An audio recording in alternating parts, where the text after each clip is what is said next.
राधे राधे, जय श्री कृष्णा, जय सीताराम। आज सुनते हैं बैसाख महात्म कथा अध्याय 4। नारद जी कहते हैं कि बैसाख मास में शरीर में तेल लगाना, दिन में सोना, कांसे के बर्तन में भोजन करना, खाट पर सोना, घर में स्नान करना, यह सब कार्य वर्जित है।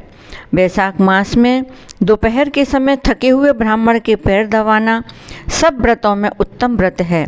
जो दोपहर में आए हुए थके ब्राह्मण को सुंदर आसन देकर उसके पैर दबाता है तथा गंगा जी सब तीर्थों के स्नान का फल पाता है। वैशाख मास में जो स्नान नहीं करता और कमल पत्र पर भोजन नहीं करता, वह पहले गधे की योनि को प्राप्त होकर खच्चर की योनि को प्राप्त होता है। मनुष्य रोगहीन और मोटा ताजा होकर भी वैशाख मास में स्नान न करने से चांडाल योनि को प्राप्त होता है। वैशाख मास की संक्रांति के दिन जो बाहर जाकर किसी तीर्थ पर स्नान नहीं करता, वह 100 जन्म तक कुत्ते का जन्म लेता है। वैशाख मास में अन्नदान अथवा जलदान न करने से निश्चय पूर्वक कभी दुखों से मुक्त नहीं होता।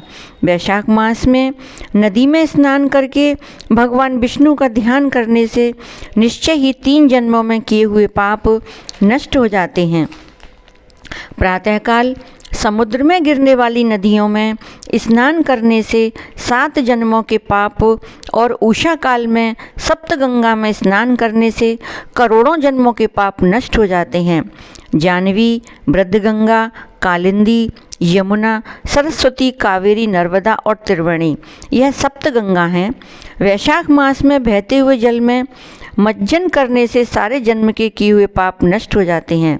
वैशाख मास में बावड़ी आदि के थोड़े से जल में भी स्नान करने से बड़े बड़े पाप नष्ट हो जाते हैं। वहाँ पर गंगा आदि सब तीर्थों का निवास होता है। दूध से उत्तम दही और दही से उत्तम है घी। वैसे ही सब मासों में कार्तिक से माघ और माघ से बैसाख मास उत्तम है।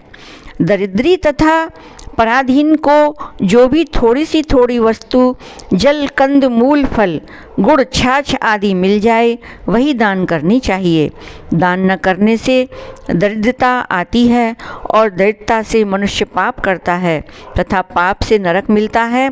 इसलिए मनुष्य को सामर्थ्य अनुसार अवश्य दान करना चाहिए। यदि कोई मकान बहुत बड़ा हो परंतु उस पर छत न हो तो वह शोभा को प्राप्त नहीं होता। उसी प्रकार वैशाख मास में दान के बिना मनुष्य व्यर्थ है। वैशाख मास के देवता विष्णु हैं। इस कारण इस मास में किया हुआ जप, दान, यज्ञ और तप अधिक फल देने वाले हैं। हे भगवान, मैं वैशाख मास की संक्रांति में स्नान करने की कामना करता हूँ, कृपया आप इसको पूर्ण करें। तथा हे मधुसूदन, मैं स्नान करके आपको अर्घ देता हूँ, आप इसे ग्रहण करें। गंगादि सब तीर्थ मेरे अर्घ को ग्रहण करके मुझ पर प्रसन्न हों। आप समदर्शी, पापियों पर भी कृपा करने वाले मेरे अर्घ को ग्रहण करें तथा यथोचित धन देवें। इस प्रकार अर्घ देकर, स्नान करके, वस्त्र पहनकर अपना नित्य नियम करें और वैशाख में उत्पन्न होने वाले फूलों से भगवान का पूजन करें तथा वैशाख की कथा सुनें। इससे करोड़ों जन्म के पाप नष्ट हो जाते हैं। जो तुलसी दल से भगवान का पूजन करता है वह सार्वभौम राजा होकर अनेक जन्मों तक विविध सुखों को भोगता है और फिर अपने कितने ही कुलों के साथ विष्णु साजुष्य मुक्ति पाता है।